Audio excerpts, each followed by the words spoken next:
Howdy, and welcome back to the Texas Bucket List Summer Special. You know, the beach down here on the Gulf Coast is a very popular stop for Texans traveling across the state during the summer. But out near Anderson, we found a very unique stop if you're into Texas history and taking a carriage ride. Here is the Fanthorp Inn.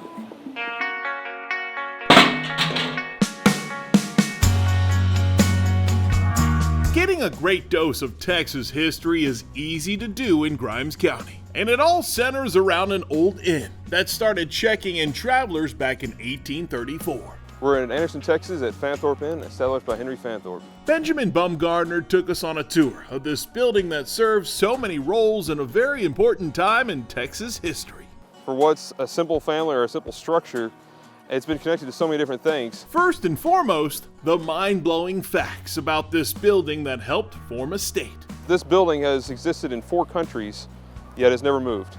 So Mexico, Texas, the United States, and the Confederate States. When English immigrant Henry Fanthorp constructed his log cabin home, he had no idea it would serve as a post office and a voting place. Nor did he know that people like Sam Houston, Zachary Taylor, and Ulysses S. Grant would slumber under his roof. So business was good. The business was very good. Located on La Bahia Road, Fanthorp Inn was a place for all sorts of people to stop during their travels across Texas. Because of its position of where it has been a hub of information, or it was a hub of information. The news of annexation, the news of war again with Mexico, the news of the Civil War. So these are things that all would have come through here at some point. And hotels were a heck of a lot different back then. We have an expectation for how things are. But at the time, you'd be surprised if you woke up in the morning and there wasn't somebody else that crawled in next to you, just trying to get out of the elements and found a soft place to put your head. Now, if you thought sleeping in the same bed with someone you might not be familiar with makes you self-conscious, imagine the ride here. We used to fit 9 people in this coach back in their day, 9 people comfortably. When you put 9 people in there now, you better hope 3 of them are kids.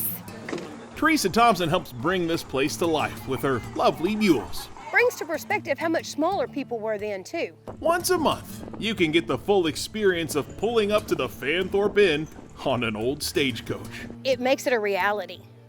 It puts you in an absolute scenario that happened. Pulling a cart with 4 mules can be particularly precarious. Twice the amount of things that can go wrong. But Teresa knows how to sweet talk her team. Of course, I'm a woman, I'm biased. I think that women deal with mules easier than men. We just have different tactics. That might come down to having a mother's patience. They're better than my 2-legged kids. They're mine better anyway.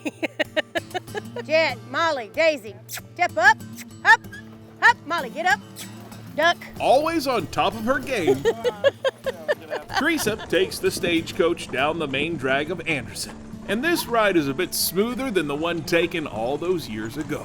The common bus, if you will, going back and forth between these towns, although you get a little bit gentler experience in that there's paved roads. When you rock, you hit a bump and you just rock. It's not a bounce, so it's awesome. The wagon makes its way through town, circling the Grimes County Courthouse, and carefully cruises back to the Fanthorp. Ready to ride on the carriage? Yes!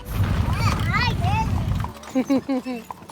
All of those giggles right down there, that's what's enjoyable. You know they're having a good time. Go to Grandpa. Wait, Daddy, what do they do when they want to drive? And if they can have fun and learn a little at the same time, that's the best way to do it. Experiencing a stagecoach ride along a road riddled with the stories of Texas makes for an incredible journey. But with a final destination like the Fanthorp Inn, you'll get your fill of Lone Star State folklore and fulfill a fine stop on the Texas bucket list. Just the reality of it and knowing that it happened here and how they did it, that's awesome to me. How is it similar to what we do now? How is it different? And again, trying to think of the unique challenges of someone who's living in that time period. Come out and get a little bit of history, have a little bit of fun, meet my kids, and take a ride with me.